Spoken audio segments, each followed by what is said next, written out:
లూకా సువార్త 17వ అధ్యాయము. లూకా సువార్త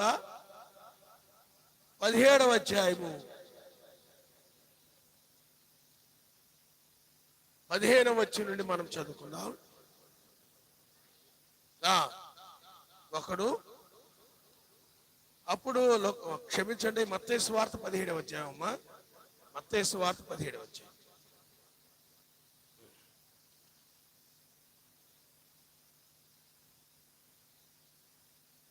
చదువు. నా కుమారుని కరుణింపము, వాడు చాంద్రరోగి అయి మిక్కిలి బాధపడుచున్నాడు. ఎలాగనగా అగ్నిలోను నీళ్ళల్లోనూ తరచుగా పడుచున్నాడు. నీ శిష్యుల యొద్దకు వాని తీసుకుని వచ్చి తిని గాని వారు వాని స్వస్థపరచలేకపోయారని చెప్పెను. అందుకు మెస్సయ్య, విశ్వాసము లేని మూర్ఖతరము వారలారా, మీతో నేను ఎంతకాలం ముందును ఎంతవరకు మిమ్మల్ని సహించును, వారిని నా యొద్దకు తీసుకుని రండి చెప్పెను. అంతటి మెస్సయ్య ఆ దయ్యమును గద్దింపగా అది వారిని వదిలిపోయెను. ఆ గడి నుండి ఆ చిన్నవాడు స్వస్థత నొందెను. తరువాత శిష్యులు ఏకాంతముగా మెస్సయ్యనొద్దకు వచ్చి, మేమెందుచేత దాన్ని వెళ్ళగొట్టలేకపోతామని అడిగారు. అందుకు ఆయన, మీ అల్ప విశ్వాసము చేతనే, మీకు ఆవు గింజంత విశ్వాసము ఎడల ఈ కొండను చూచి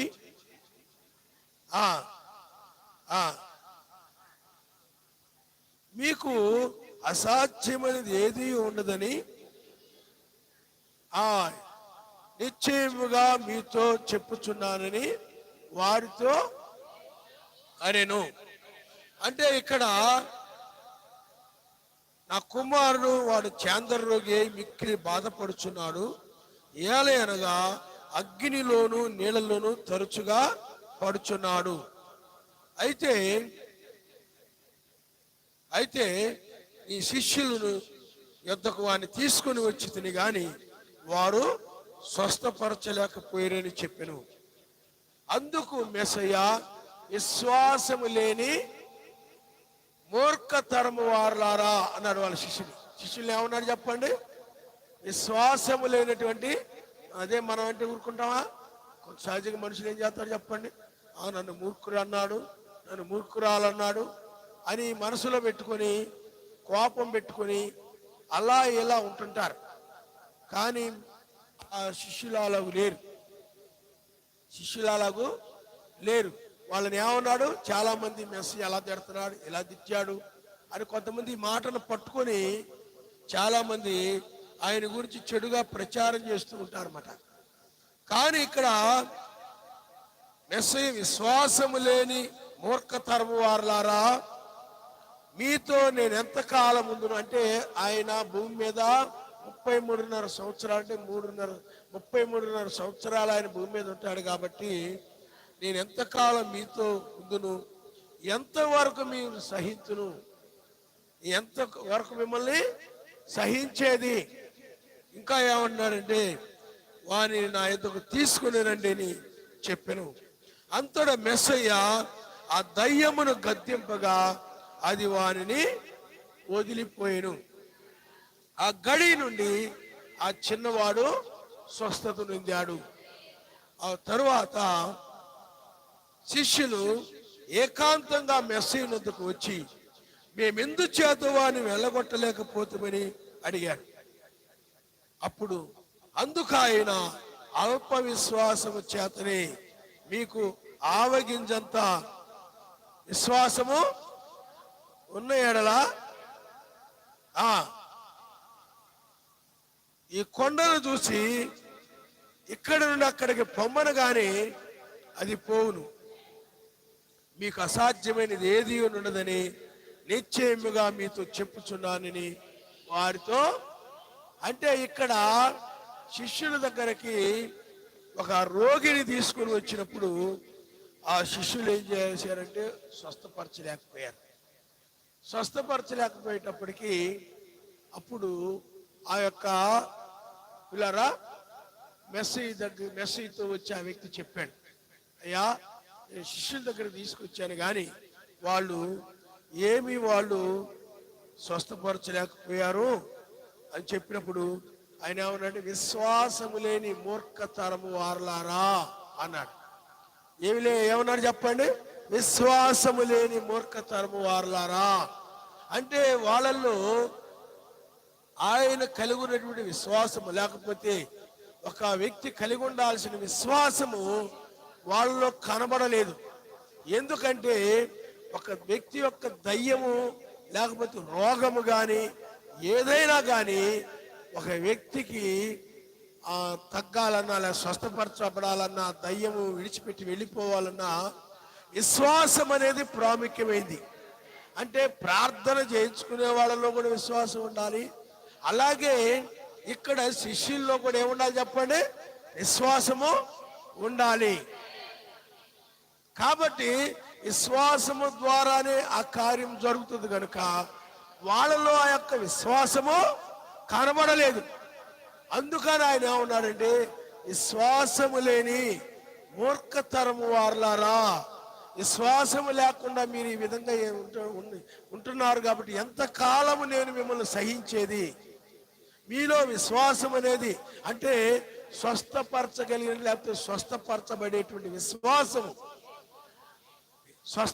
అంటే అనారోగ్యం లేకపోతే రోగము విడిచిపెట్టి పోయేటటువంటి, ఎందుకంటే రోగాలు అనేవి దయ్యం వల్లే కలుగుతాయి.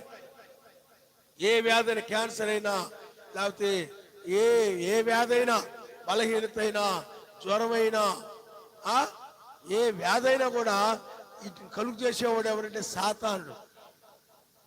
మీకు అర్థమైందా?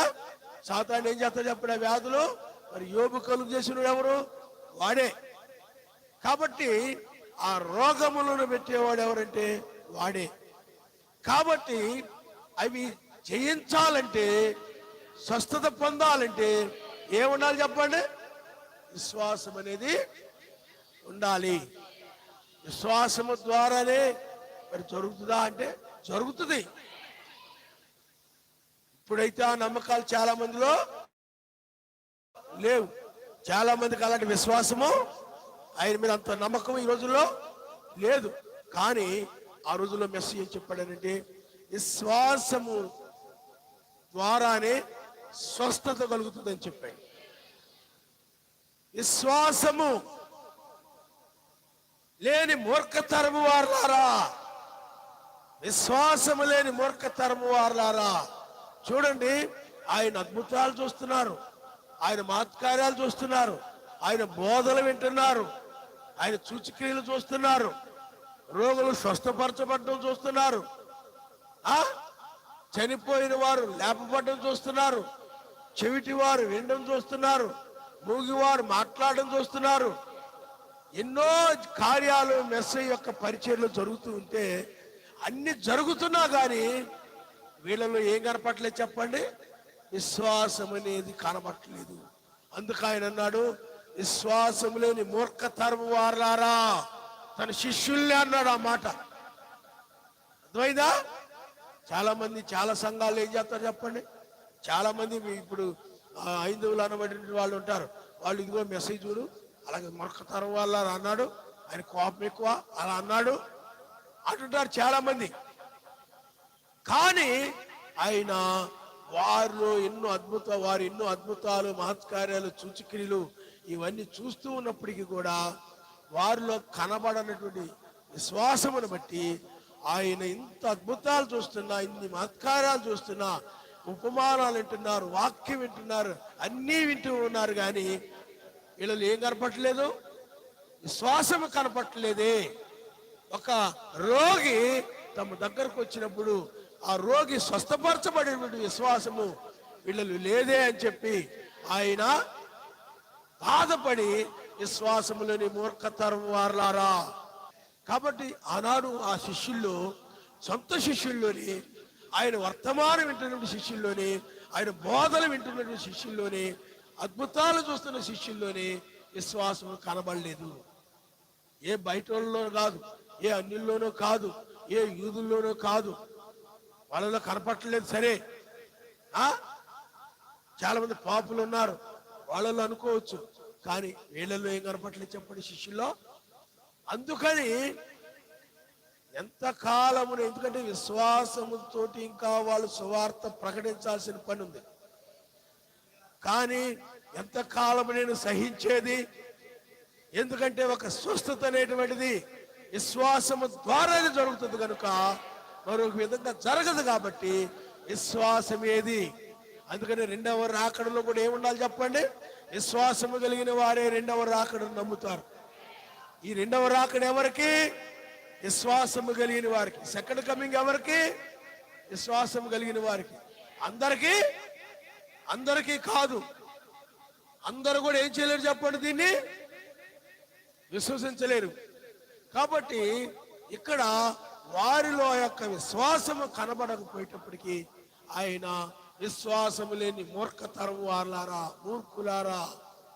మూర్ఖులారా అంటే వాళ్ళు ఏమైనా బాధపడి ఒక ఎత్తి కొట్టుకొని నన్ను అలా అన్నారు ఇలా అన్నారని కోపం పెట్టుకున్నారా? లేదు. పెట్టుకున్నారా? లేదు. వాళ్ళు గద్దింపుని ప్రేమించేవారు. వాళ్ళు గద్దింపుని ఏం చేస్తారు చెప్పండి? వాళ్ళు ప్రేమించేవారు. కాబట్టి విశ్వాసము, అందుకని తీసుకొని రమ్మన్నప్పుడు మెస్సయ్య ఆ గద్దించగానే ఏమైపోయింది చెప్పండి? ఆ దయ్యమును గద్దింపగా వాడిని వదిలిపోయాను. గద్దింపగా ఆ దయ్యం ఏమైపోయింది చెప్పండి? వదిలిపోయింది. అప్పుడు ఆ తర్వాత శిష్యులు ఏకాంతంగా వచ్చి అది మనసులో పెట్టుకుని దూరంగా ఉన్నారా? మమ్మల్ని ఇలా అన్నాడు, మూర్ఖులారా అన్నాడు, మమ్మల్ని అలా అన్నాడు అని మనసులో పెట్టుకొని దూరంగా ఉన్నారా? లేరు. ఆయన ఏకాంతంగా ఉన్నప్పుడు ఎందుకు మనము ఈ దయ్యమును వెళ్ళగొట్టలేకపోయాము అని వాళ్ళు మాట్లాడుకొని ఆయన దగ్గరకు వచ్చి ఎందుకు మేము ఈ దయ్యాన్ని వెళ్ళగొట్టలేకపోయామని అడిగారు ఆయన్ని. అడిగినప్పుడు ఆయన ఆల్రెడీ ముందే చెప్పాడు. ఆయన ఏం చెప్పాడంటే, మీ అల్ప విశ్వాసము చేతనే, అంటే పరిపూర్ణ విశ్వాసం మీలో లేదు.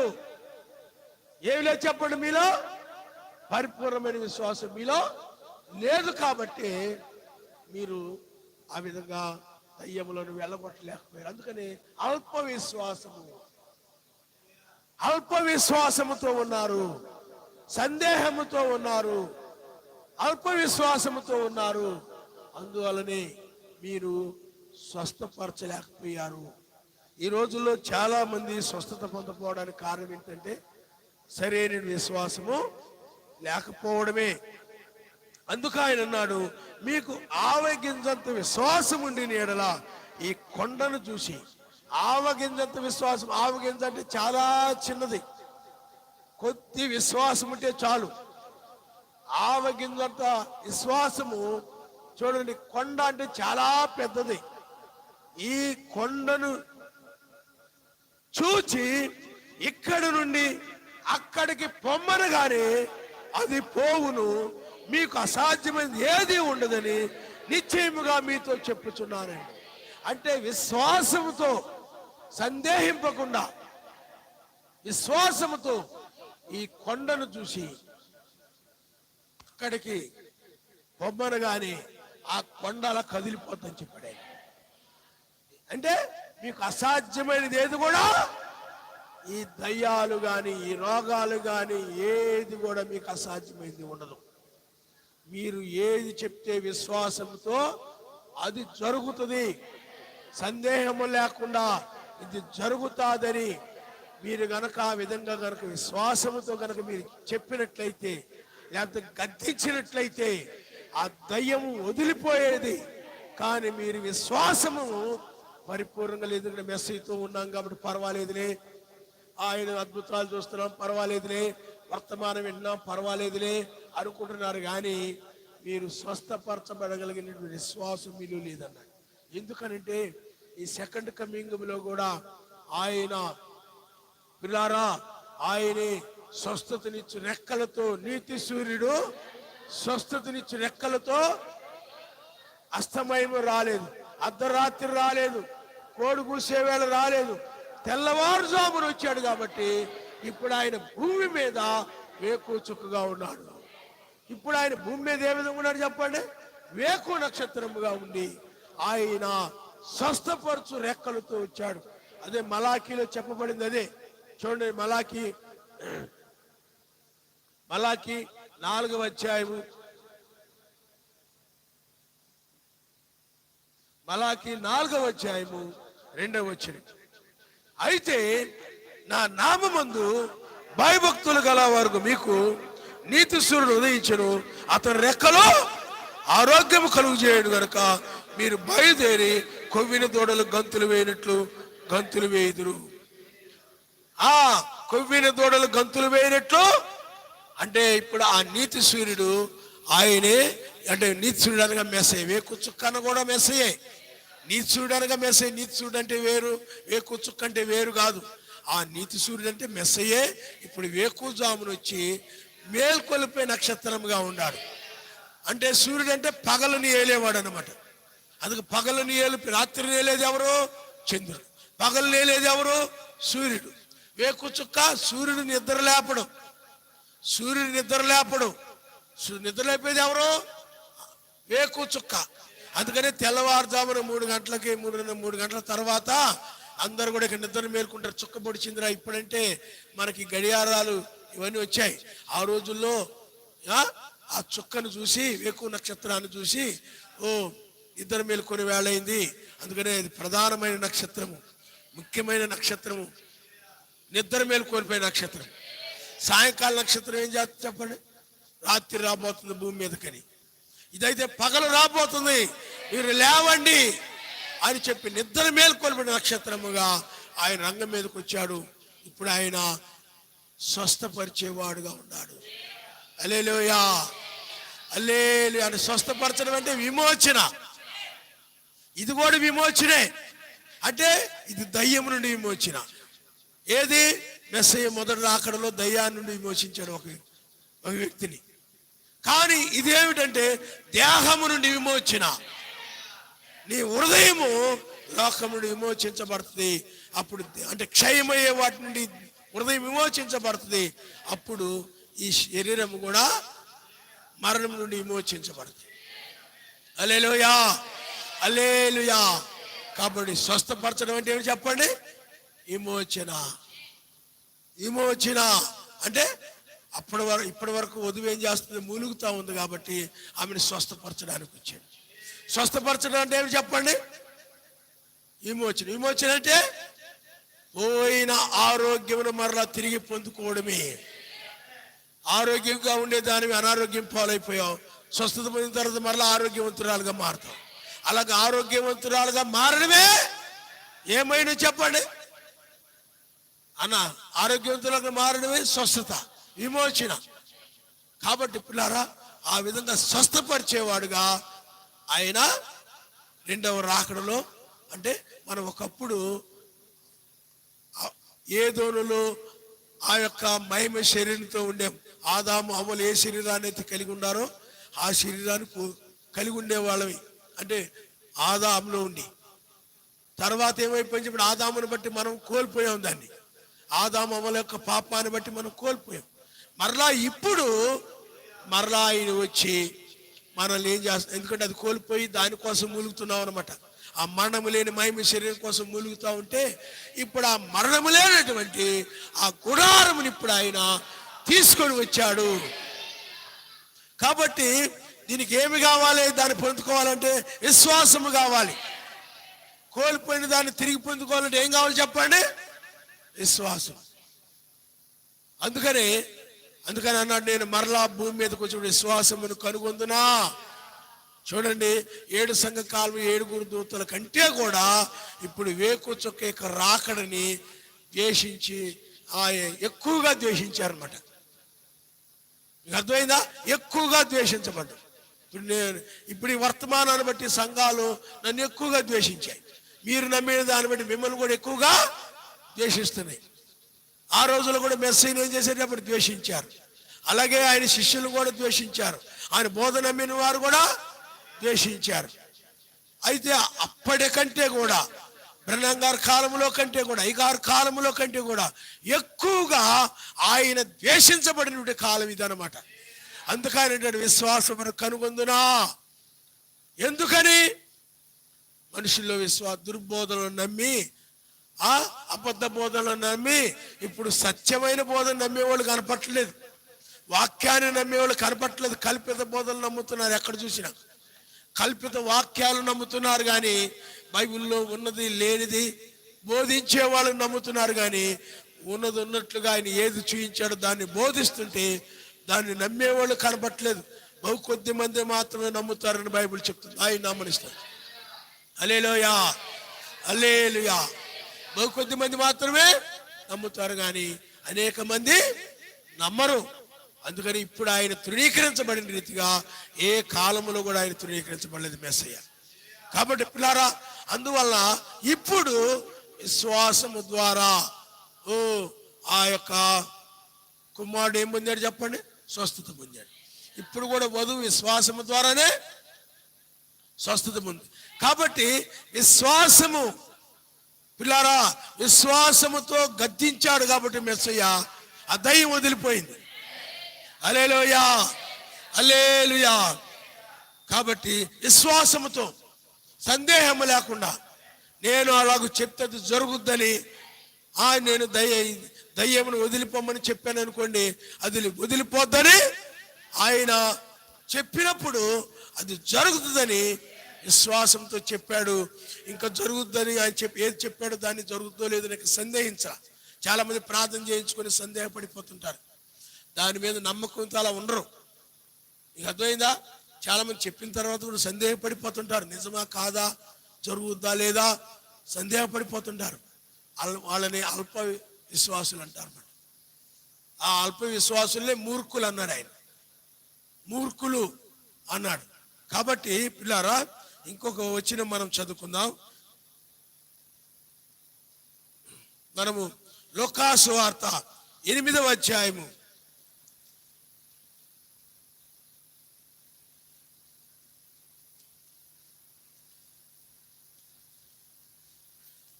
చూడమ్మా. 8వ అధ్యాయం 22వ వచనం మనం ఒకసారి చూద్దాం.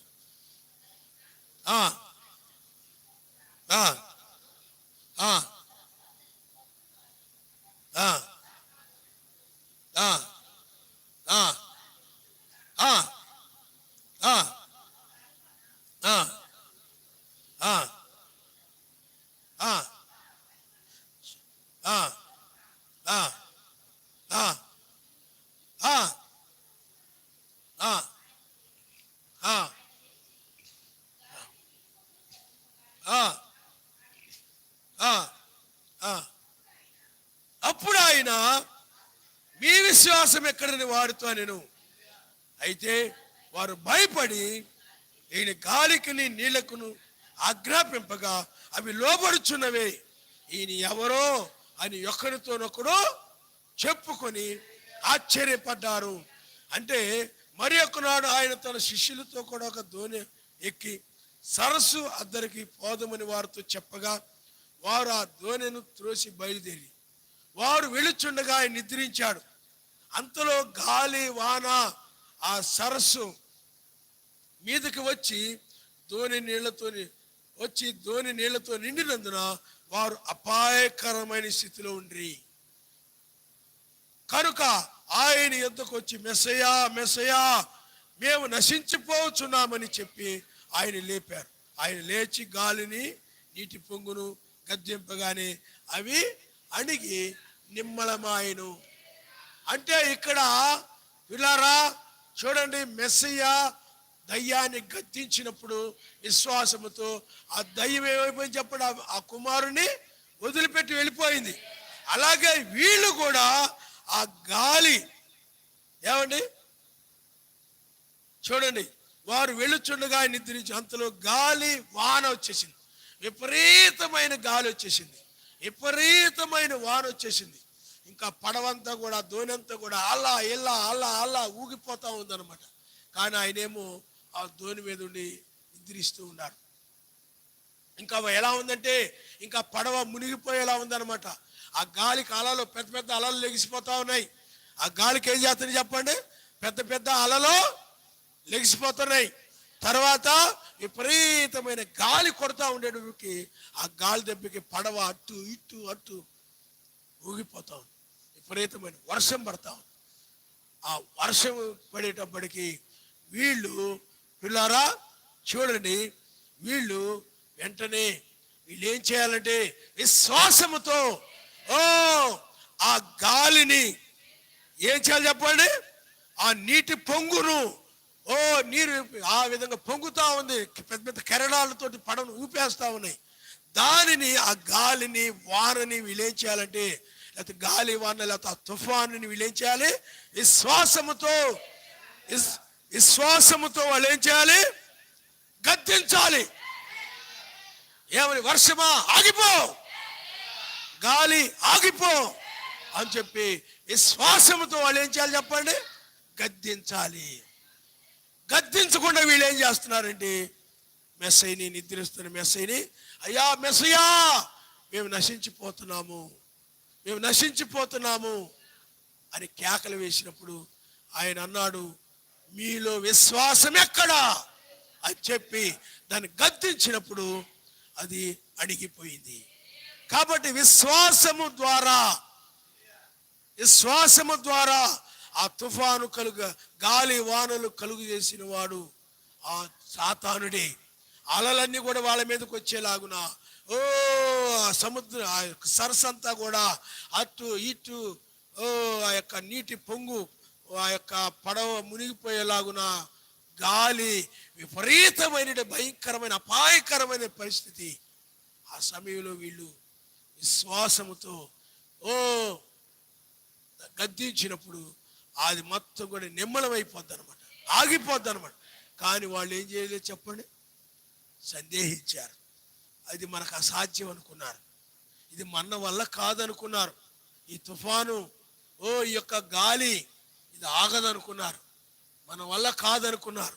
కానీ ఆయన ఏం చెప్పాడంటే, ఎప్పుడైతే విశ్వాసంతో మీరు చెప్తారో అప్పుడు విశ్వాసంతో చెప్పిన దాన్ని బట్టి ఆ మాట, విశ్వాసముతో కూడిన మాట, విశ్వాసముతో మీరు ఆ దయ్యాన్ని గద్దించినప్పుడు, ఆ రోగమును గద్దించినప్పుడు, పాపాన్ని గద్దించినప్పుడు ఆ దయ్యము నేనేం చేసి చెప్పండి?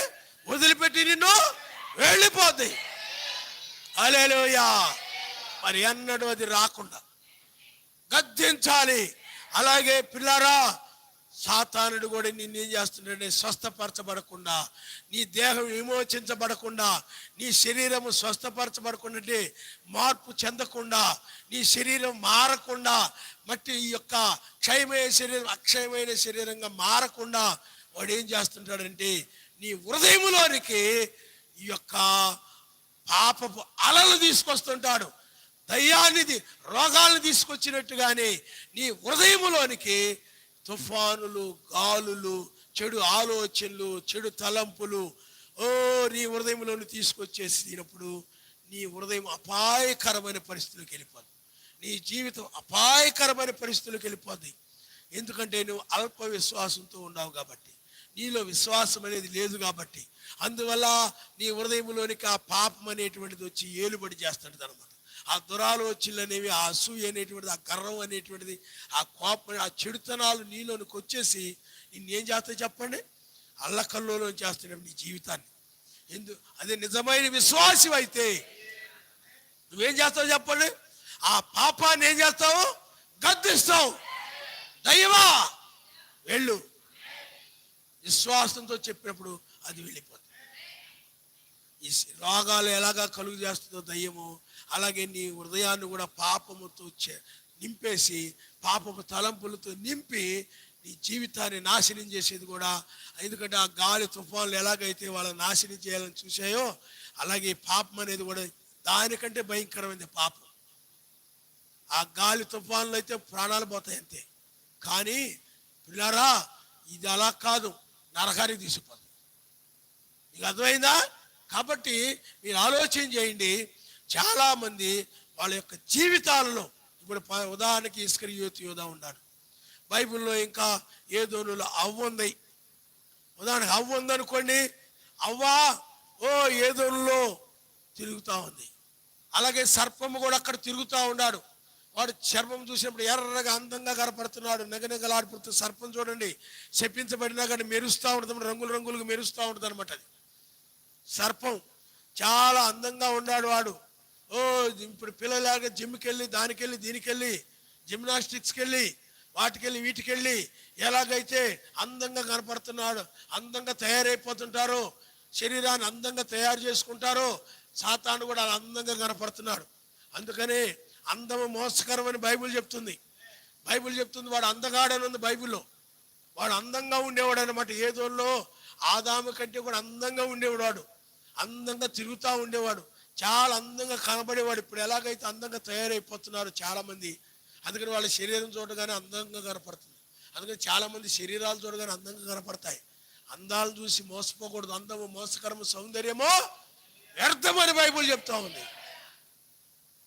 ఓ సామెలోనికి సాతానుడు ఆమె సర్పాన్ని చూపిస్తున్నాడు. అప్పుడు చూడు, ఆ సర్పం ఎంత అందంగా ఉందో, ఎంత బాగుందో చూడు.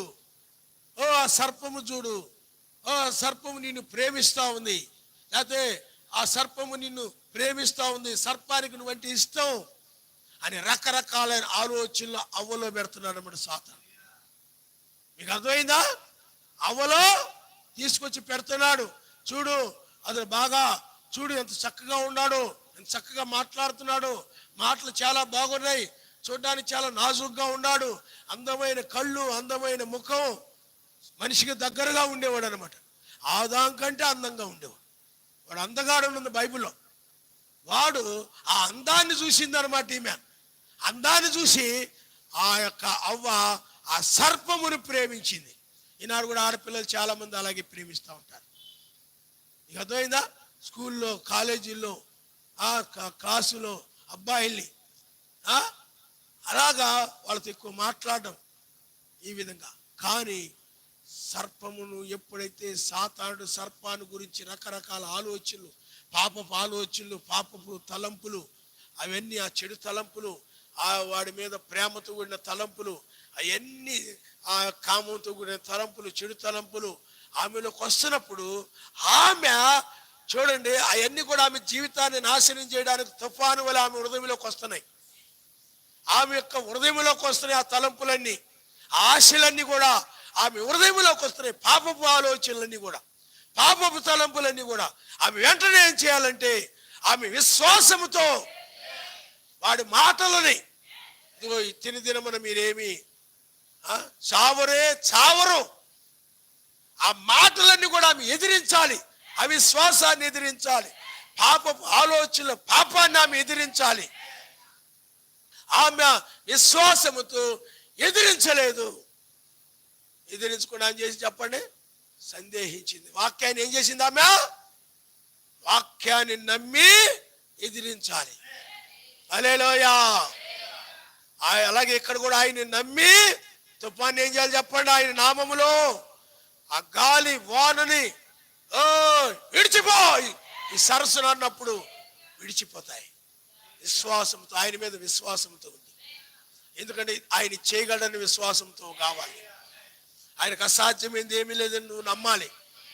సర్వశక్తిమంతుడికి అసాధ్యమైంది ఏమీ లేదని నువ్వు ఆ యొక్క నమ్మకమే ఈ శిష్యుల్లో కనపడలేదు. దానికి అసాధ్యమైంది ఏమీ లేదని విశ్వాసం వీళ్ళలో లేదు.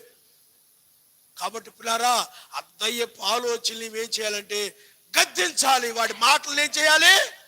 పాపం వైపు ప్రేరేపించేటువంటి, వాక్యానికి విరోధంగా నడిపించేటువంటి ఆ తలంపుల్ని ఆమె గద్దించినట్లయితే ఆ దయ్యము ఆ ఆలోచనలో గద్దించాలి. అప్పుడు ఆ చెడ్డ ఆలోచనలు ఆమె నుండి బయటికి పారిపోయి, ఆ దురాలోచనలు ఆమె నుండి బయటికి పారిపోయి, ఆ పాపపు ఆలోచనలు ఆమె నుండి బయటికి పారిపోయి. కానీ అయ్యేమి పారిపోలేదు. కారణం ఎందుకంటే ఆమె వాడిని గద్దించలేదు. వాక్యాన్ని నమ్మి విశ్వాసముతో గద్దించలేదు. గద్దించకపోవడం వలన అవి ఆ తలంపులనేవి, ఆ యొక్క ఆశలనేవి, వాడి మాటలనేవి ఏం చేసింది అంటే ఆ సర్పం దగ్గరకు నడిపించి ఆమె యొక్క జీవితాన్ని నాశనం చేసి, అంటే ఆమె మరణించింది, ఆత్మీయంగా మరణించింది, ఆత్మీయంగా చచ్చిపోయేలాగా చేసింది అనమాట. అందుకనే విశ్వాసముతో వాక్యాన్ని నమ్మి విశ్వాసముతో ఏం చేయాలి చెప్పండి? ఆ మెస్సయ్య ఎలాగైతే తుఫాను గద్దించాడో, జీవితాలు లేకపోతే వాళ్ళ జీవితాలు నాశనం చేసేటువంటి, వాళ్ళని చంపేటువంటి ఆ యొక్క గాలి వానను ఎలాగైతే గద్దించాడో, ఆ కుమారుని నాశనం చేసేటువంటి ఆ దయ్యాన్ని ఎలా గద్దించాడో, ఆమె యొక్క జీవితాన్ని నాశనం చేసినటువంటి పాపాన్ని కూడా ఆమె అలా గద్దించాలి. అది పాపము. అర్థమైందా? వేరొక పురుషునితో అక్రమ సంబంధము పాపమని బైబిల్ చెప్తుంది. దాన్ని ఏం చేయాలి? అతడు గద్దించనందువలన, ఆమె గద్దించనందువలన ఆమె ఏమైపోయింది చెప్పండి? ఆత్మీయంగా మృతమైపోయింది. అంటే సర్వశక్తిమంతునికి దూరం అయిపోయింది, ఎడబాటు కలిగింది సర్వశక్తిమంతుడికి. అలాగే ఆదాము కూడా ఆమె మాట విన్నందువల్ల, అతడు సర్వశక్తిమంతుడి మాట విని ఆ మాట ప్రకారం నడవాలి. పురుషుడి దేవుడు ఎప్పుడు కూడా ఏం చేయాలి చెప్పండి? సర్వశక్తిమంతుడి వాక్యం ఏం చెప్తుందో ఆ వాక్య ప్రకారంగా నడవాలి. కానీ ఆమె బోధ విన్నాడు ఇతడు, ఆమె మాటలు విన్నాడు, ఆమె బోధించింది. ఆమె మాటలు వినడం వలన ఇతడు కూడా ఏమైపోయాడనంటే పాపంలో పడిపోయాడు. అందువల్ల మనము పిల్లారా, వారు ఆనాడు గద్దించలేకపోయారు, కానీ మెస్సీ ఏం చేశాడంటే గద్దించాడు. కానీ ఈనాడు విశ్వాసముతో నీవు గద్దించాలి. శిష్యులు కానీ ఏదో చెప్పాడు, మేము ఎందుకు ఈ దయ్యాన్ని వెళ్ళగొట్టలేకపోయాం, ఎందుకు మేము ఈ తుఫాను మేము అణచలేకపోయాం, గాలిని ఎందుకు మేము అణచలేకపోయామని అంటే విశ్వాసము ద్వారానే అని చెప్పాడు. నువ్వు నమ్మి విశ్వాసంతో ఏం చేయాలి చెప్పండి? గద్దిస్తే అదేమైపోద్ది? పారిపోద్ది. అవిశ్వాసం అనే పాపం. ఎందుకంటే ఆ పాపాన్ని తీసుకొచ్చేవాడు వాడే. మెస్సయ్య దగ్గర చూడండి, సాతాను ఏం చేశాడు? మెస్సయ్యని ఆత్మీయంగా నాశనం చేయాలని వాడు లోకరాజ్యము మహిమ అని చూయించాడు, గొప్ప గొప్ప వాటిని చూయించాడు. ప్రతి దేశాన్ని చూయించాడు, అమెరికాని చూయించాడు, ఇండియాని చూయించాడు, రష్యాని చూయించాడు, ఆ సింహాసనాలు చూయించాడు, అంటే వైట్ హౌస్ చూయించాడు, ఈ మాస్కో, ఢిల్లీ, ఈ పెద్ద పెద్ద నగరాలని చూయించి వాడు అన్నాడు, నువ్వు గనక నాకు నమస్కారం చేసినట్లయితే ఇవన్నీ నీకు ఇచ్చేస్తాను అన్నాడు సాతాను. ఎందుకంటే లోకమంతా వాడి చేతిలో ఉంది, లోకమంతా దుష్టుడి చేతిలో ఉంది, లోకంలో ఉన్న ప్రతిది కూడా దుష్టుని చేతిలో ఉందని బైబిల్ చెప్తా ఉంది. ఎందుకంటే ఆదాము అవ్వల యొక్క పాపములను బట్టి సాతానుడు ఈ లోకానంతా కూడా వాడి చేతులకు వెళ్ళిపోయింది. పాపం వలన దుష్టుడు సాతాను చేతులకు వెళ్ళిపోయింది. దాని యజమాని ఎవరు? ఆదాము. దాని యజమాని ఎవరు? సృష్టికర్త. దాన్ని యజమానిగా భూమి మీద ఆదాముని పెట్టాడు. ఆదాము భూమి మీద సృష్టికి అన్నిటి మీద కూడా అధికారం కలిగిన వాడు అతడే. కానీ అతడు అబద్ధాలు చెప్పి అవ్వని నమ్మించి వాడు ఏం చేశాడనంటే పాపము చేయించి వాళ్ళ చేత సాతానుడు పాపము కనుక చేసినట్లయితే వీళ్ళు సరశక్తి దూరం అయిపోతారు, అప్పుడు ఈ భూమి అంతా కూడా నాదైపోద్దని అప్పుడు వాడు ఆ విధంగా పన్నాగం పన్ని వాళ్ళ చేత పాపము చేయించి ఆ విధంగా సమస్తాన్ని కూడా స్వాధీనపరుచుకున్నాడు. ఆ సమయంలో హక్కు పత్రాన్ని ఆయన తీసుకున్నాడు అనమాట. అదే విమోచన గ్రంథం 7 ముద్రల పుస్తకం అన్నమాట. ఆయన దాన్ని తీసుకున్నాడు. అందువల్ల సాతానుడి చేతిలో ఉంది ఇదంతా కూడా. కానీ ఆయన అక్రమముగా తీసుకునేవాడు కాదు, ఆయన ఇవ్వాలి. హల్లెలూయా, హల్లెలూయా. నీకు అర్థమైందా? ఆయన దాన్ని దయచేయాలి, నీతిగా రావాలి, నీతిగా రావాలి, యథార్థంగా రావాలి, పాపము ద్వారా కాదు. అందుకు ఆయన ఏం చేశాడంటే ఆయనకే మొక్కవలసిందని వాక్యాన్ని నమ్మి అపవాది యొక్క గాలిని, అపవాది తీసుకొచ్చిన లోకాన్ని అపవాది తీసుకొచ్చినటువంటి లోకంలో ఉన్నటువంటి సమస్తమైన సింహాసనాలని సమస్తాన్ని కూడా వాడు త్రోసి, ఆయన మెస్సయ్య ఏం చేశాడు, వాడు తీసుకొచ్చిన దాన్ని మెస్సయ్య త్రోసివేశాడు, ఆయన నామనిస్తాడు. హల్లెలూయా. దయ్యం అప్పటి వరకు శోధిస్తూ ఉన్న దయ్యము ఆ సాతానుడు విడిచిపెట్టి వెళ్ళిపోయాడు. గద్దించగానే ఆయనకే మొక్కవలసి ఉన్న తప్ప వీటి కోసమై నేను నీకు మొక్కను అన్నాడు. ఎందుకంటే ఆయనకు ఒక రాజ్యం ఉందని తెలుసు, ఒక రాజు అని ఆయనకు తెలుసు. ఆయన 1000 ఏళ్ళు పరిపాలించబోతున్నాడని, ఆయన యూదులు రాజు అని, ఆయన దావీదు సింహాసనం మీద కూర్చోబోతున్నాడనే విషయము ఆయనకు తెలుసు. కాబట్టి ఈ తాత్కాలికమైన వాటి కోసము అతడు పరిగెత్తిన వాడు కాదు, శాశ్వతమైన దాని మీద దృష్టి పెట్టాడు. అందుకు నీ దయ్యము కూడా నువ్వు ఈ పాపం చేస్తే, నువ్వు అబద్ధం ఆడితే, నువ్వు అన్యాయం చేస్తే, ఈ మోసం చేస్తే ఈ లోకమంతా నీదైపోద్ది. ఈ దుర్బోధలు నమ్మితే, మా సంస్థలో చేరితే, మీకు అర్థమైందా, మేము మీకు ధనాన్ని ఇస్తాం, అవి మేము మీకు సహాయాలు చేస్తాం, ఇతర దేశాల నుండి వచ్చేయని కూడా మీకు సహాయం చేస్తాం. రకరకాల సాతానుడు ఆ దుర్బోధకులు ఆ విధంగా అనేకమైన ఆకర్షణీయమైన పెడుతూ ఉంటాడు అన్నమాట. వాడు అర్థమైందా మీకు? లోకాన్ని అంతా కూడా ఏం చేస్తా, నీ హృదయంలో తెస్తా ఉంటాడు. నువ్వు కనుక ఈ పాపం చేస్తే నీకు ఇది ఇచ్చేస్తా, నువ్వు అబద్ధం ఆడితే, చిన్న అబద్ధం ఆడు చాలు అయ్యా నీకు బోల్డ్ డబ్బు వచ్చేది, చిన్న అన్యాయం చేసి చాలు నీకు అది వచ్చేది, ఇది వచ్చేది, నువ్వు పెద్ద గొప్పడు అయిపోతావు, గొప్ప ధనవంతుడు అయిపోతావు, నేను గొప్ప ధనవంతుడికి చేస్తా అంటారు చాలా మంది. అర్థమైందా? కానీ నిజమైన వధువు ఏం చేస్తుంటే ఆయన యొక్క వధువు వాటన్నిటి గురించి గద్దిస్తాయి. హృదయంలో నీకు కూడా సాతాండాలు తీసుకొస్తా ఉంటాడు తలంపులు.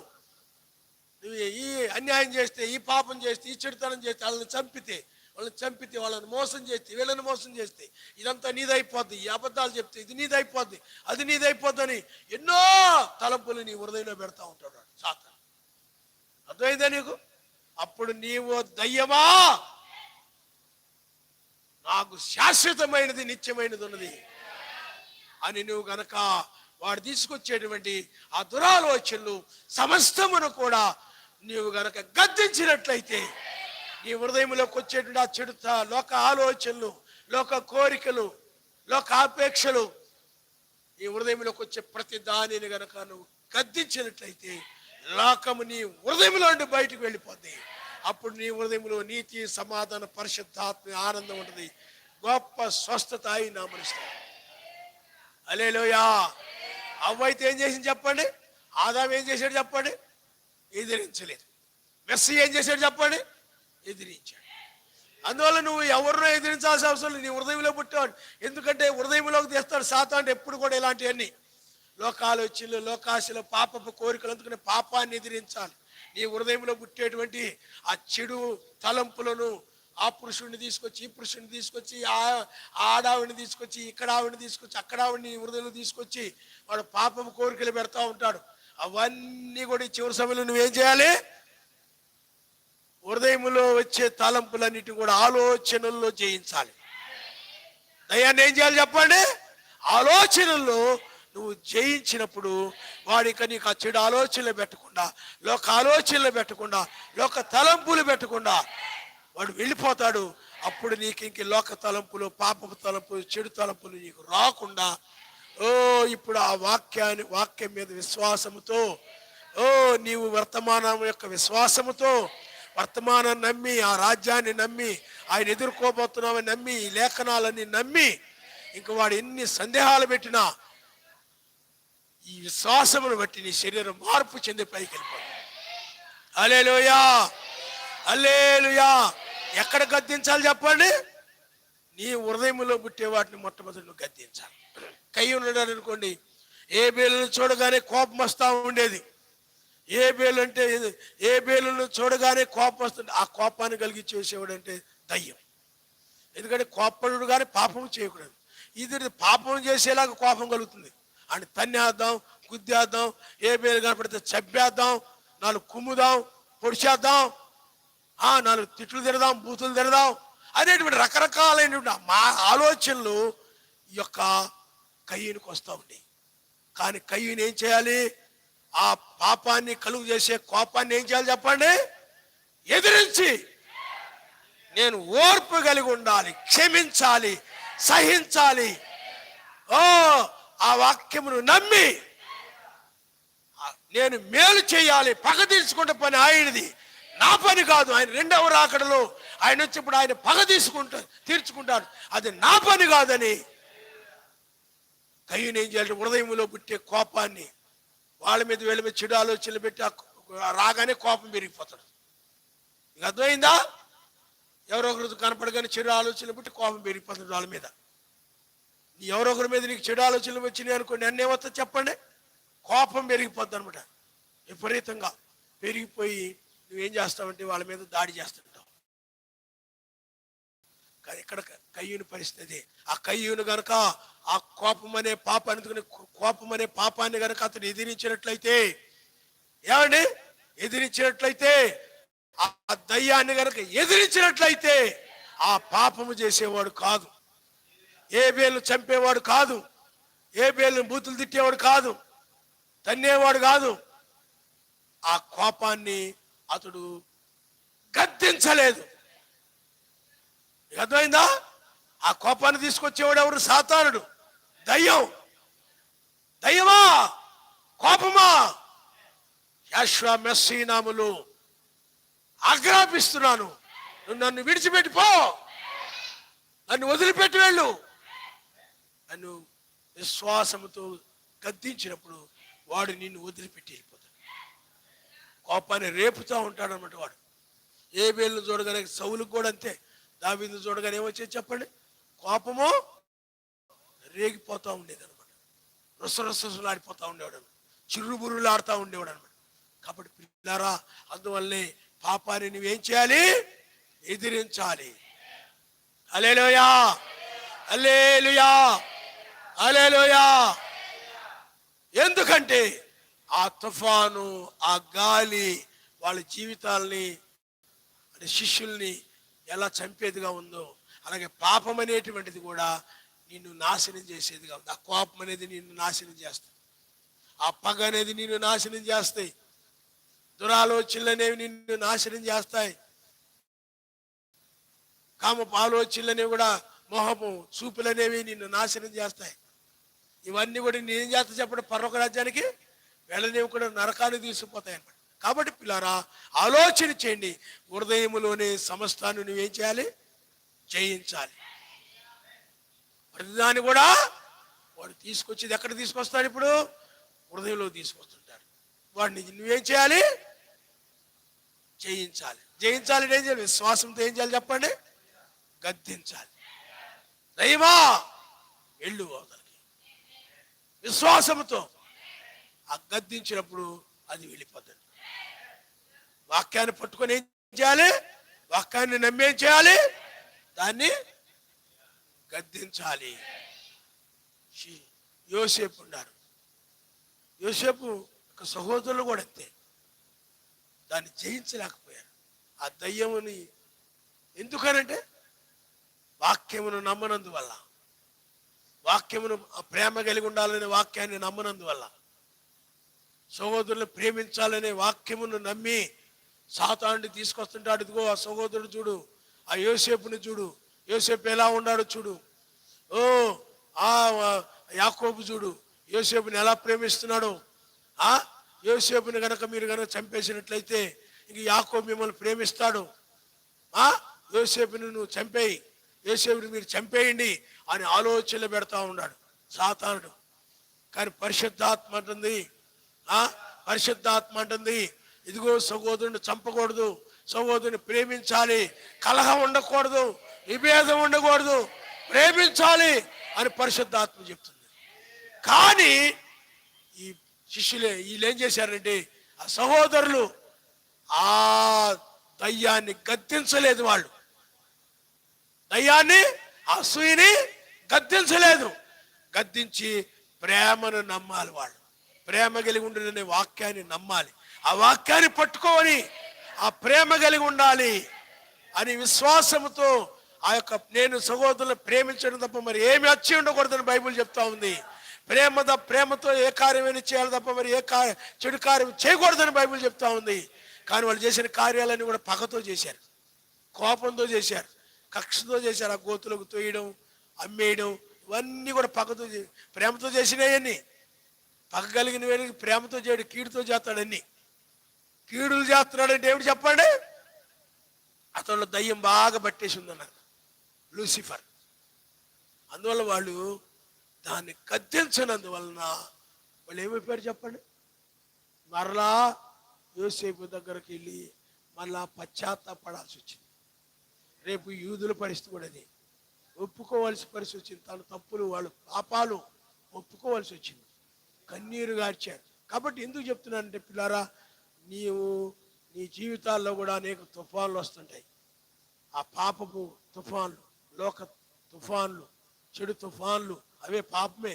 అవన్నీ కూడా నీ హృదయంలోకి వచ్చేసి అవి నీ హృదయాన్నంతా కూడా ఆ సరస్సుని ఎలాగైతే, ఆ పడవని ఎలాగైతే అల్లకల్లోలం చేశాయో అలాగే నీ హృదయంలో కూడా ఈ యొక్క పాపం అనేటువంటిది గిరగిర తిరుగుతూ నీ హృదయం, నీ తలంపుల్లో తిరుగుతూ నిన్నేం చేస్తాడు, నెమ్మది లేకుండా అపాయకరమైన స్థితికి తీసుకుపోతే నీ జీవితాన్ని.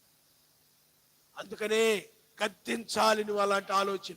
తీసుకొచ్చేవాడు ఎవరు చెప్పండి? సాతాను. సాతానా, నన్ను వదిలిపెట్టి వెళ్ళిపో. ఇస్కరియోతు యోధా ఉంటారు. సాతానుడు అతనిలో ప్రవేశించాడు. అతనికి ఆలోచనలు పుడతా ఉన్నాయి. డబ్బు మెస్సైని గనక ముద్దు పెట్టి అప్పగించినట్లయితే ఆ డబ్బులు ఇస్తామనగానే అతడు మనసంతా కూడా ఆ పాపమంతా కూడా ఆ యొక్క గాలి వాన వలె అతడు హృదయం అంతా కూడా తిప్పేస్తున్నాయన్నమాట ఆలోచనలు. కానీ ఆ ఇస్కరియోతు యోధా ఆ ధనాన్ని ఏం చేయాలంటే, ఆ ఆపేక్షను ఏం చేయాలంటే గద్దించాలి. ధనాపేక్షను కలుగు చేయి, దయ్యమా నన్ను వదిలిపెట్టి వెళ్ళిపో, నాకు మెస్సయే కావాలి, ఆయనే నాకు కావాలి, ఆయనే నా రాజు, ఆయనే నాకు కావాలి. ఆయన్ని పట్టుకుని నేను గనక గద్దించినట్లయితే దాని నుండి ఆయన మెస్స విడిపిస్తాడని నువ్వు నమ్మి, ఇస్కరియోతు యోధా ఆ విధంగా నమ్మలేదు. నువ్వు నమ్మాలి. కానీ వాడు నమ్మక, ఇస్కరియోతు యోధా నమ్మక. ఎందుకంటే ఆయన పోషించగలిగిన సమర్థుడు, ఆయన నడిపించగలిగిన సమర్థుడని ఆయన పట్ల విశ్వాసము కలిగి ఆ పాపపు సొమ్ముని, అన్యాయపు సొమ్ముని ఏం చేయాలి చెప్పండి? దొంగ సొమ్ముని అతడు గద్దించాలి. అతడు ఏం చేయాలి? త్రోసివేయాలి. ఇది అక్రమము, అన్యాయంతో కూడింది, వద్దు నాకు. నేను మెస్సైని ముద్దు పెట్టి నేను అప్పగించను, ఆయనకు అన్యాయం చేయలేను నేను అని చెప్పి ఏం చేయాలి చెప్పండి? ఆ దయ్యాన్ని గద్దించినప్పుడు ఆ ధనాపేక్షతో కూడిన ఆలోచనలను అతడి నుండి బయటికి వెళ్ళిపోయాయి. ఎల్లలా దాన్ని గద్దించనందువలన అతడు జీవితాన్ని ఏం చేసి చెప్పండి? మెస్సైని ముద్దు పెట్టి అప్పగించేలాగా చేసి ఆ ధనము అతన్ని చివరికి చంపేసింది అన్నమాట. అర్థమైందా మీకు? గద్దించనందువలన ఆయన నమ్మి దాన్ని గద్దించాలా. హల్లెలూయా. ఆయనే నాకు కావాలి, మెస్సీయే నాకు కావాలి. హల్లెలూయా. రక్షణే నాకు కావాలి. పాపపు సొమ్మొద్దు నాకు, అన్యాయపు సొమ్ము నాకు వద్దు. అంతేనా? ఏం చేశాడు చెప్పండి? గద్దించాడా? గద్దించలా. ఏమైపోయాడు? పడిపోయాడు. సంసోను స్త్రీల విషయంలో ఏం చేశాడు చెప్పండి? సొలొమోను స్త్రీల విషయంలో ఐగుప్తు స్త్రీలని వాళ్ళతో సహవాసం చేయొద్దు, వాళ్ళతో సాంగత్యం చేయొద్దు, అన్యులతో సాంగత్యమో చేయకూడదు. సహోదరులు వేరు, అన్ని స్త్రీలు వేరు. అన్ని స్త్రీలు ఏం చేసి అందుకు అన్య పురుషులతోటి, అన్ని స్త్రీలతోటి, అన్యులతోటి సాంగత్యము దుష్ట సాంగత్యం మంచి నడవుని చేర్పునది. వాళ్ళతో సహవాసానికి సాతాను నడిపిస్తుంటే చిచి వాళ్ళతో స్నేహాన్ని నడిపిస్తున్నాడు సాతాను అని గద్దించాలి. ఆలోచనలు అలాంటి తలపులు ఏం చేయాలి? ఎదిరించాలి. అతడు ఎదిరించకుండా కొనసాగాడు వాళ్ళతోటి. చివరికి తర్వాత ఏం చేశాడు చెప్పండి, వాళ్ళని సంతోషపరచడం కోసం, వాళ్ళని ఆనందపరచడం కోసం వాళ్ళ దేవతలను వాళ్ళు ఏం చేశాడు సొలొమోను, వాళ్ళ సంతోషపరచడం కూడా కావాల్సింది చేశాడు. అతను సంసోను ఏం చేశాడు, దెలీలా లోకంతో సహవాసం చేశాడు. దెలీలా అంటే లోకం, దెలీలా అంటే లోకం, ఆమెతో సాంగత్యం చేశాడు. అయ్యో అలాంటి వాళ్ళతో సాంగత్యం చేయకూడదు, అలాంటి వాళ్ళతో. అందుకు బ్రహ్నాం గారు అంటారు, బ్రహ్నాం గారు ప్రార్థన చేసుకునేవాడంట. ఏమనంటే సంసోను జీవితాన్ని జ్ఞాపకం చేసుకుని చాలా బాధపడేవాడంట. ఎందుకంటే సంసోను గొప్ప గొప్ప కార్యాలు చేసేవాడు. ఫిలిస్తీన్ల మీద యుద్ధాలు చేసి 1000 మందిని చంపడము, ఏమండి ఆ నక్కల ద్వారా ఆ పొలాలని తగలెట్టడము, గాడి దెవరు తీసుకొని ఏం చేసి చెప్పండి చంపేశాడు ఫిలిస్తీన్ని. గొప్ప గొప్ప కార్యాలు చేసేవాడు. కానీ మరలా సాయంత్రం అయ్యేటప్పటికీ ఆ స్త్రీల విషయంలో పడిపోయేవాడు. అందుకని బ్రహ్నాం గారు అనేవాడంట, నాయనా సంసోను లాగా నేను ఉండకూడదు, అందుకనే స్త్రీలకి నేను దూరంగా ఉండాలి. అందుకనే 3, ఒకటి ఏంటంటే డబ్బు, రెండవది స్త్రీ, మూడవది పేరు. అవి వద్దనుకున్నాడు ఆయన, అవి కోరుకోలేదు ఆయన. అందుకనే పేరు వలన ఎవరు పడిపోయారంటే సౌలు రాజు పడిపోయాడు. నాకంటే ఎక్కువ పేరు వస్తుంది అతడికి, సౌలుతోనే బాగా దావీదుతోనే బాగా మాట్లాడుతున్నారే, దావీదుని ఎక్కువగా ప్రేమిస్తున్నారే, దావీదుకి ఎక్కువగా స్తోత్రాలు చెప్తున్నారే, దావీదు గురించి గొప్పగా చెప్పుకుంటున్నారే, నన్ను తక్కువగా చెప్పుకుంటున్నారే, ఆ పేరు నా గురించి అంటే జనుల్లో పేరు కోరుకున్నాడు. సర్వశక్తిమంతుని దగ్గర కాదు, జనుల మెప్పు, జనుల దగ్గర పేరు, జనుల దగ్గర ఖ్యాతి, ఇవి కోరుకున్నాడు అతడు. కోరుకుని ఏం చేశాడు చెప్పండి, దావీదు మీద పగ పెట్టుకొని కోపం పెట్టుకొని అతడు ఏమైపోయాడు, నశించిపోయాడు. అందుకని బ్రహ్నాం గారు దాన్ని తిరస్కరించాడు. పేరును కోరుకొని, పేరు కోసము, పేరు అందరు నా గురించి చెప్పుకోవాలి, అందరు నా గురించి మాట్లాడుకోవాలా, నేనే గొప్పని చెప్పుకోవాలా, ఈ బ్రదర్ చాలా తెలివైనడు భక్తిపరుడు అని అందరు చెప్పుకోవాలి, బ్రదర్ అది చేశాడు ఇది చేశాడు అని అందరు నా గురించి చెప్పుకోవాలా అని ఆ వ్యామోహము కలిగిన వారు ఎప్పుడు కూడా పక్కోళ్ళని బట్టి ఏడుతూ ఉంటారు. సౌలులాగా దావీదుని చూసి సౌలు ఏడిచేవాడు అని ఎప్పుడు చూశాడు.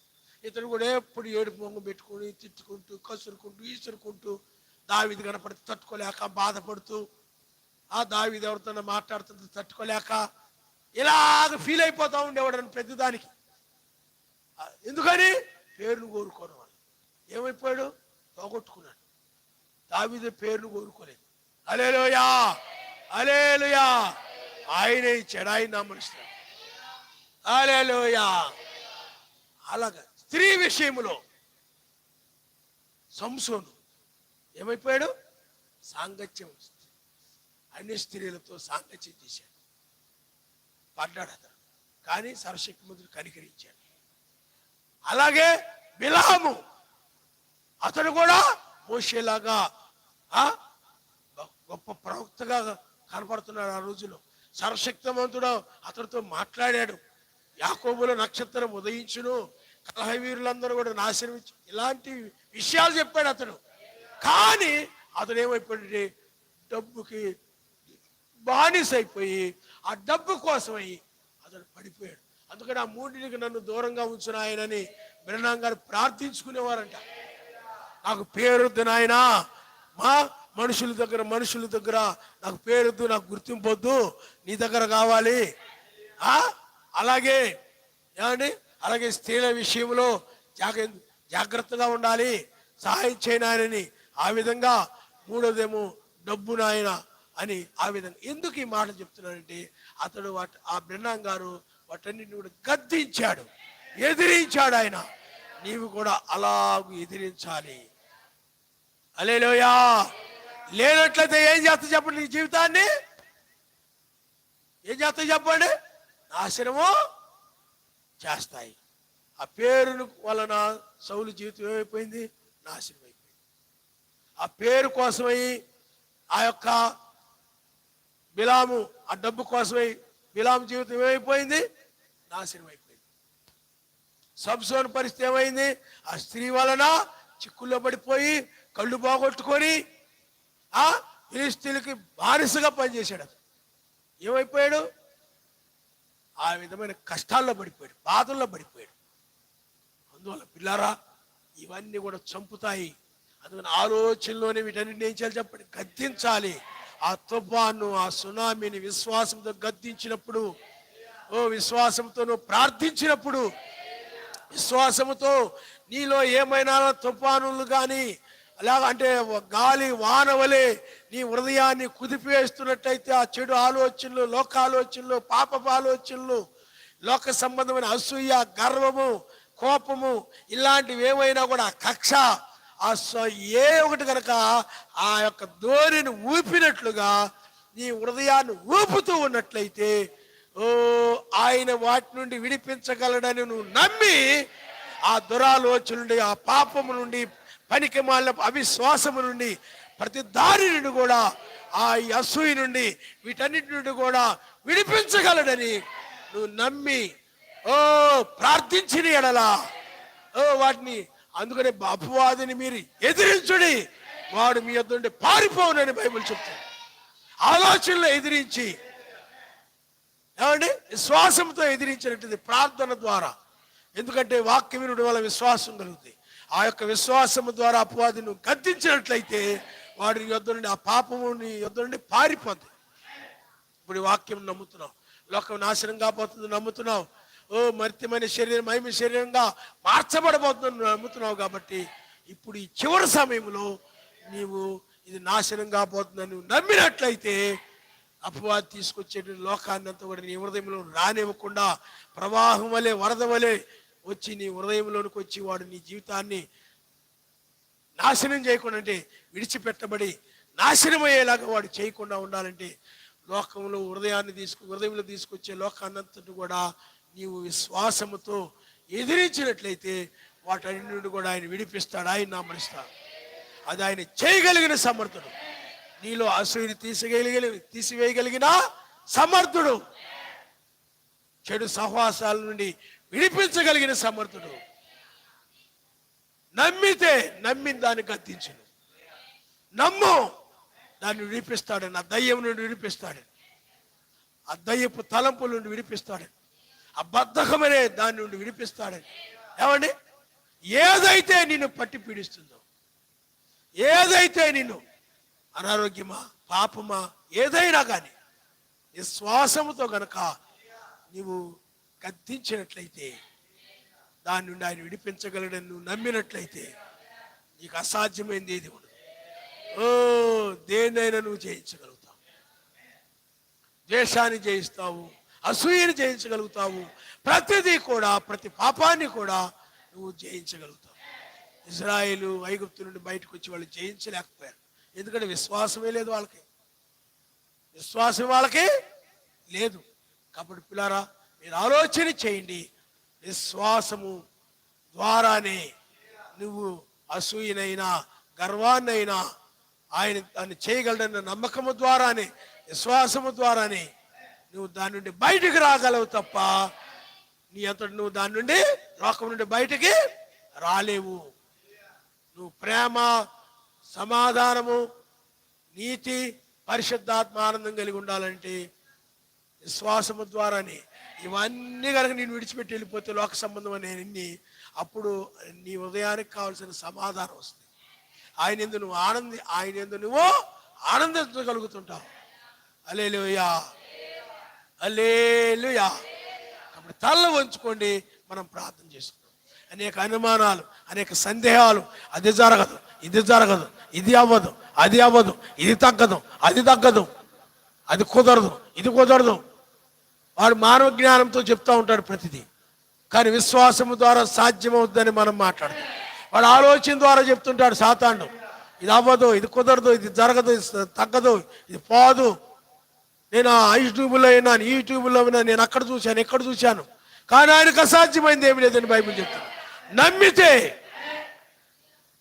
ఏదైతే నీ జీవితాన్ని నెమ్మది లేకుండా చేస్తుందో, అపాయకరమైన స్థితిలోకి నిన్ను తీసుకెళ్తుందో, ఏమండి, నీ చేత ఏదైతే పాపం చేయించాలని, నీ జీవితాన్ని నాశనం చేయాలని, నిన్ను నరకానికి తీసుకెళ్లాలని ఏదైతే నిన్ను ఇబ్బంది పెడతా ఉందో దాని నుండి ఆయన విడిపించగలడని, ఏ తలంపులైతే నిన్ను ఇబ్బంది పెడుతున్నాయో వాక్య విరోధమైన తలంపులు, నువ్వు విశ్వాసంతో అడిగినట్లయితే దాని నుండి ఆయన విడిపించగలడని నువ్వు నమ్మి ఆ తలంపులను గద్దించినట్లయితే అవన్నీ కూడా నీ దగ్గర నుండి వెళ్ళిపోతాయి.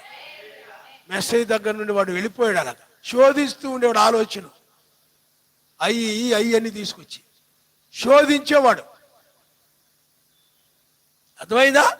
కాబట్టి నీ హృదయంలోకి వచ్చేటువంటి వాటిని జయిస్తేనే అప్పుడు ఈ శరీరం మారి పైకి వెళ్ళిపోతుంది. ఈ శరీరము స్వస్థపరచబడి ఇక మరణం లేని శరీరంగా మారడమే. అందుకని అన్నిటికంటే గొప్ప స్వస్థత ఇదే.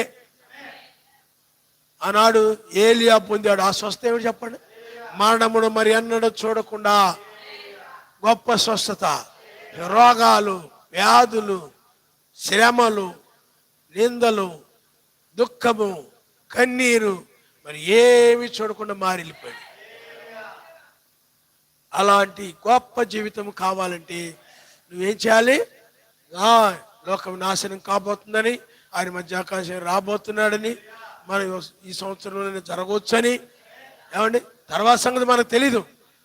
ఈ రోజే జరగవచ్చు అన్నట్టుగా జీవించాలన్నాడు బ్రహ్మం గారు. ఈరోజు ఎత్తబాటు జరుగుద్దన్న అన్నట్టుగా జీవించండి అన్నాడు. ప్రతిరోజు కూడా ఈరోజు ఎత్తబడే రోజు అన్నట్టుగా జీవించమని చెప్పాడు. నువ్వు అలాగ ప్రతి క్షణము కూడా ఈ క్షణమే నేను ఎత్తబడే రోజు అన్నట్టుగా, ఈ క్షణమే నేను ఎత్తబడే క్షణం అన్నట్టుగా చాలా జాగ్రత్తగా ఎప్పటికప్పుడు ప్రార్థన చేసుకుంటూ ఇలాగ అపవాది పెట్టే ప్రతి వాటిని కూడా నువ్వు గద్దించి, ఏమండి, విశ్వాసంతో. సాతానుడు అంటాడు నువ్వు ఎత్తబడవు, ఏమీ లేదంటాడు. గద్దించు వాడిని. అర్థమైందా? నీవు ఎందుకంటే నిన్ను అసూయ అనేది వదిలిపెట్టదు, గర్వం అనేది వదిలిపెట్టదు, లేకపోతే మా ఆయన కోపం అనేది వదిలిపెట్టదు అనే ఆలోచనలు తెస్తాడు. గద్దించు. ప్రతిదీ కూడా ఏం చేయాలి చెప్పండి? నన్ను ఒకసారి అడిగారు ఒకరు, అస్సలు కోపం నాలో పోవట్లేదండి, విపరీతమైన కోపం వచ్చేస్తుంటుందండి అన్నాడు ఒక ఆయన.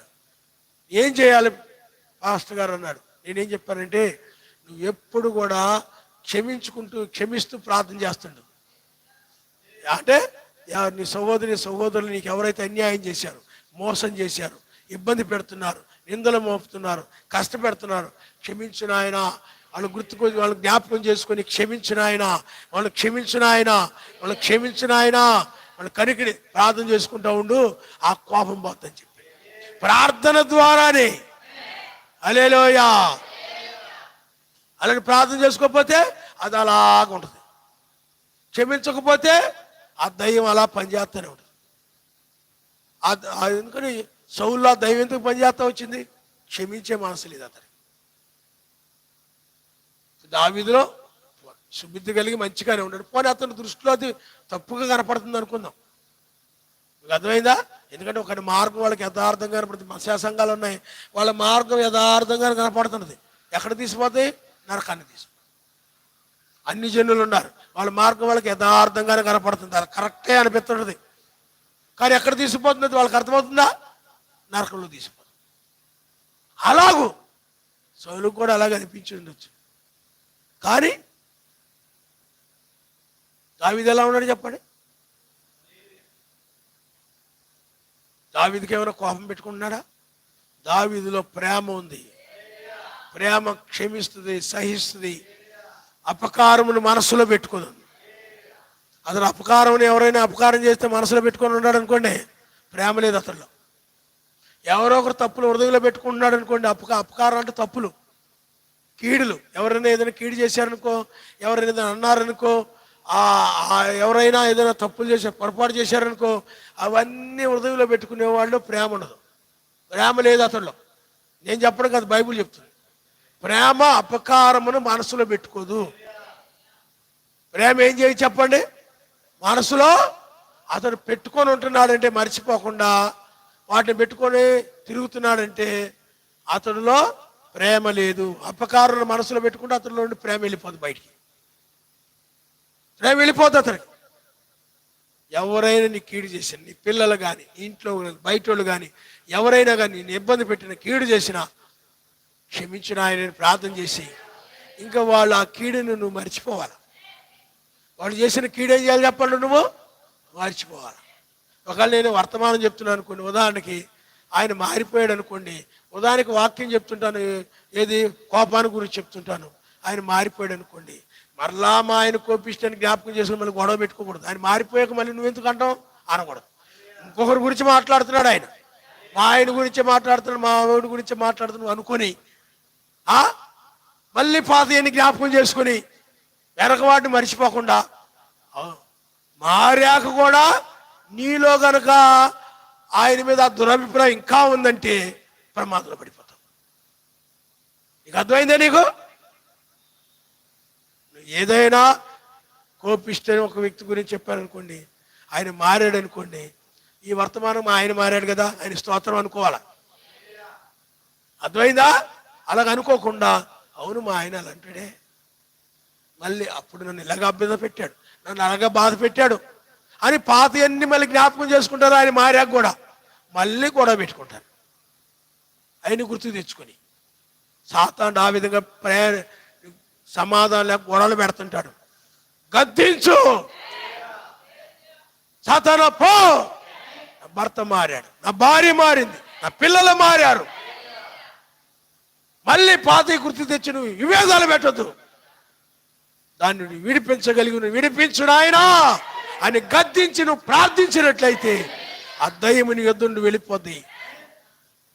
నీ శరీరం మార్పు చెందడానికి ఆ సమయం వచ్చిన మార్పు చెందడానికి తయారైపోయాడు. ఆయన నామని తల వంచుకోండి, మనం ప్రార్థన చేసుకుందాం. నువ్వు అంటావు నాకు బోల్డ్ డబ్బు ఉంది, నాకు బోల్డ్ ఆస్తులు ఉన్నాయి, బోల్డ్ పేరుంది, ప్రఖ్యాతులు ఉన్నాయి, నాకు బోల్డ్ మంది ఆ బంధువులు ఉన్నారు, అవి ఉన్నాయి, ఇవి ఉన్నాయి, ఎన్నో ఉన్నాయి, నాకు లోటే ఉందని నువ్వు అనుకోవచ్చు.